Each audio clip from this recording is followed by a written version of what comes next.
In my early reflections, I spoke about growing up with my brother Eric, who was only 13 months younger than me, but I didn't say much about my other brother, Raleigh, who was 11 years younger.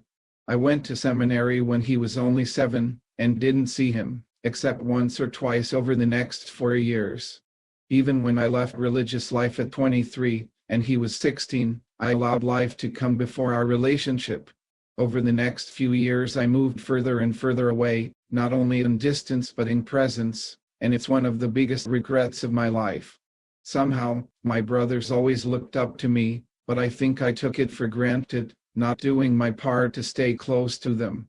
Both Eric and Raleigh have a son and a daughter, and we would get together for birthdays and holidays. It was really my father, though, who was the glue holding our family together. He kept us in touch with one another by planning gatherings and outings. When he passed in 2018, I was afraid our unity would also be lost, but that never happened thanks to my brothers. Raleigh lives closest to Mom.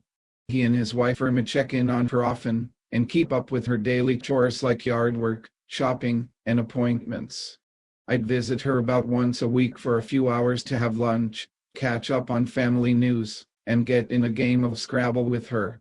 Eric, who lived 4 hours away, took on the big stuff, like seeing that she has a living trust, having her roof replaced, and looking into alternative living options.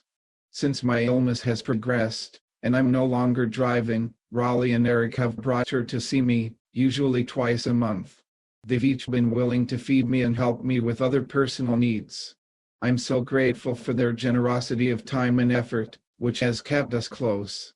The trip to Louisiana with my brothers, my sons, and a friend, was to thank them for what they've given me, and for the deepening of our relationships. One thing I've been conscious of doing since my diagnosis, knowing its terminus, is to try to bring those in my life closer together to one another, so that when I die, their relationships will remain alive and hopefully grow. I know it has greatly enriched my life, and it appears that it has theirs as well. My father was definitely onto something, and the brothers LeBlanc are proof of it.